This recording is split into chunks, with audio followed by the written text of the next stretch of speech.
sacred tongue of the Omnissiah, we chant, Hail, Spirit of the Machine, Essence Divine, in your code and circuitry the stars align. By the Omnissiah's will we commune and bind. Ah, you have joined the Guard. Congratulations! It is time you learn who your best friend is in the Guard. After all, it is a lifelong service. Here, in the Manufactorium, you will receive the most advanced, thrice-blessed Imperial technology. Omnissiah be praised. Now, we will see how the Manufactorium creates this crucial piece of Imperial Guard technology. From the blessings of the machine spirit to the artisans and craftsmen of the Mechanicum of Mars.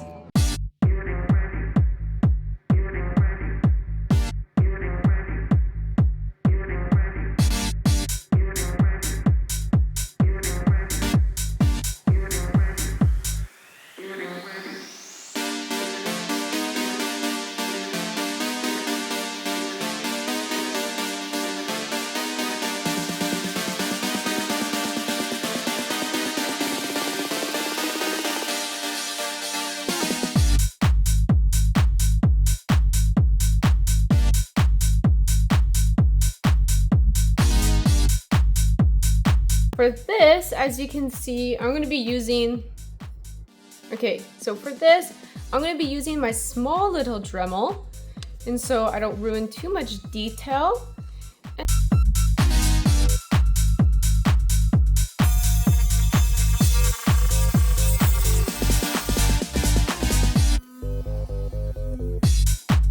Trying to draw lines is way harder than I thought. That looks so bad. That looks so bad. Oh no. I gotta fix it. I think I ruined it. That's not.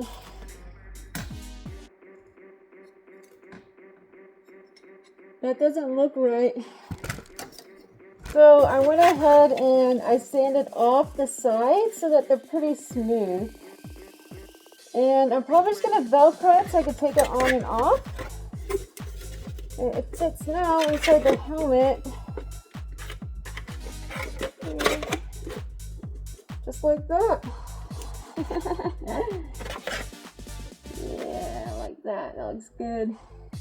I used the Congo Bear spray can. Unfortunately, it is super glossy, but we're gonna fix that.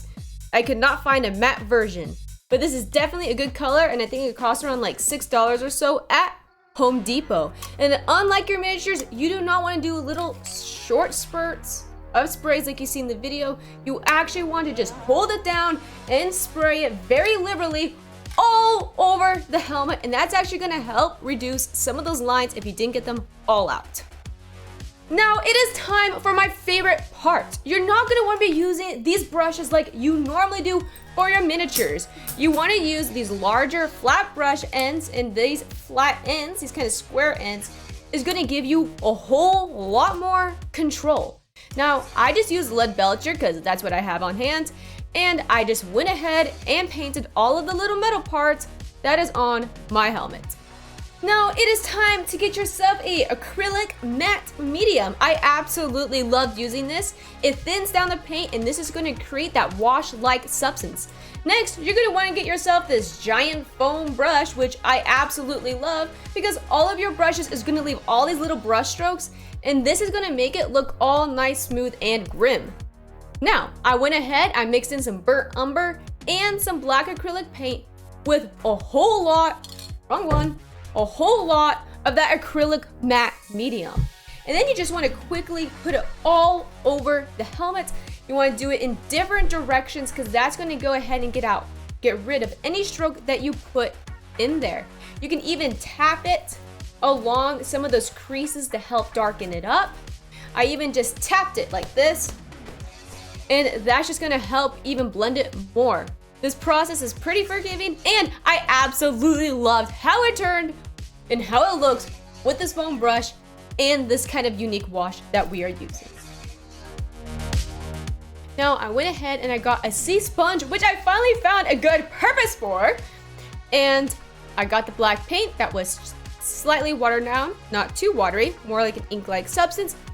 Just tapped it a little bit on there and then just randomly tapped it all over the helmet. I even kind of focused a little bit more along some of those edges where that face is going to be. Next, I went ahead and I got myself a brush. Now, I went ahead still using that ink-like substance of that black paint. And with that brush, I just put it in all of those creases and where lines would meet. I put it on there as well, and this is just to help it look a little bit more defined and even darker. You don't even really need to blend this part in. Now for all of those little bolts everywhere, I went ahead, just circled it around, and then with my thumb, I just pressed on it and rubbed it off so that it was brighter in the middle and darker around the edges. If you don't want to use that, just use a makeup sponge or a cloth or something like that. For the graffiti, which was way too much fun to do, I went ahead and I used this AK interactive acrylic marker. It's kind of like a fatter end, as you can see. And if this is giving you Full Metal Jacket vibes, that is because it is. I also went ahead and I did tally marks on the side, which is the exact same tally marks on Captain Rex's helmet from the Clone Wars, which I just kind of thought looked neat. And I also went ahead and I put the blood type on the back of the helmet, and I absolutely love that, and I love how it looks.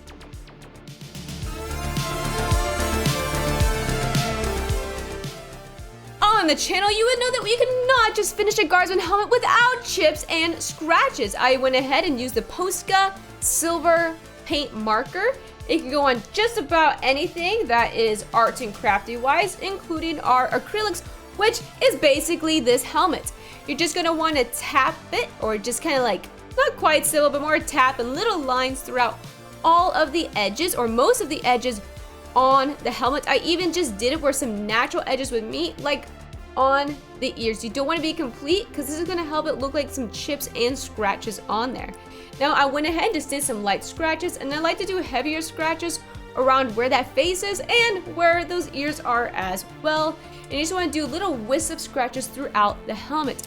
But if you really want to seal in the deal on those scratches, I went ahead and used rubber black, aka interactive acrylic marker. And right underneath that metal that you just did with those little scratches and lines, you're going to want to use the black marker, and that's going to make it look a whole lot more 3D and a little bit deeper in that scratch. So I bought Velcro helmet pads. You can find a lot of them on Rogue Trade or Amazon for very reasonable. And I put that in the helmet. That way it's comfortable to wear and my head won't move around when I put it on. For the face mask, I did pretty much the exact same thing I did for the helmet. The only difference would be is that with the paintbrush, I really just kind of used that side and darkened up all of those sharp edges on the helmet. I then got that bright silver pen that we used previously, and I focused mostly on those four corners that's kind of in the front of the helmet, lightly on the rest of those sharp edges, and then where it's on the metal, I only focused along those edges, really brightening them up. And then I just did a few little light scratches throughout the face mask and on the metal. I went ahead and I still used that burnt umber. I used that acrylic medium matte, and I used the black. The only difference is that I also included burnt sienna, which is like this reddish brown to the mix. I mixed that all good and up, and just with a brush, since it's smaller, I brushed it all over, going against it. That way it gets into as many creases as possible. I also just kind of got a smaller brush and I darkened up the edges and kind of where those wings are on that line. I darkened that up as well.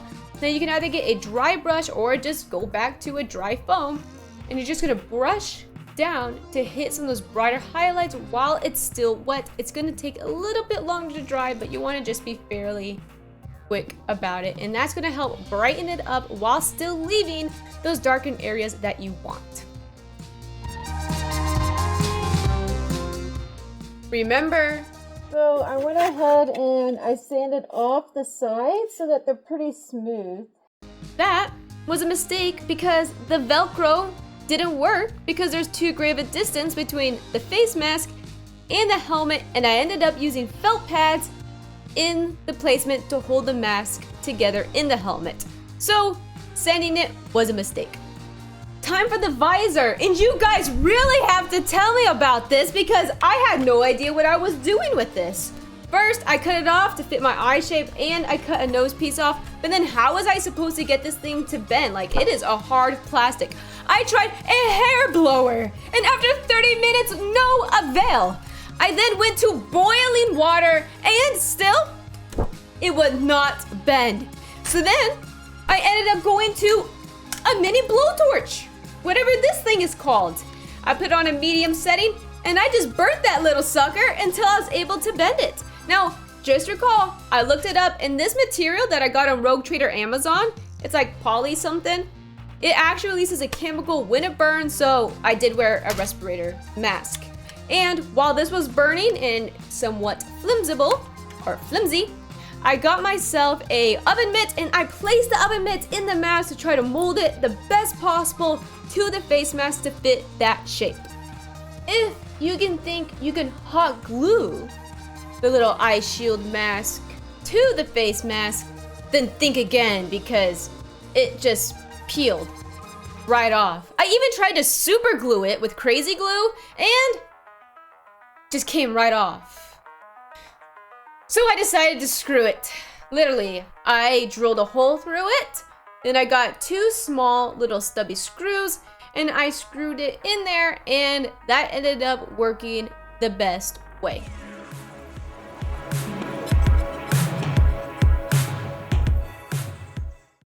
This is the guard's son. So I think I'm in love with this. I think this ended up looking so insanely cool. I absolutely love this.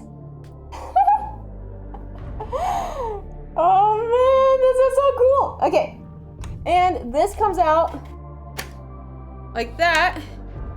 So I can just wear the helmet if I really want to, and this project is not ending here. I plan on going all out on this, and there's gonna be a full video on it as well. So look forward to that. And remember, it is heresy not to like and subscribe to this video. And if you want even more content, then I also have a gaming channel and I'll probably upload VODs and other stuff at some point. And that's it. Bye!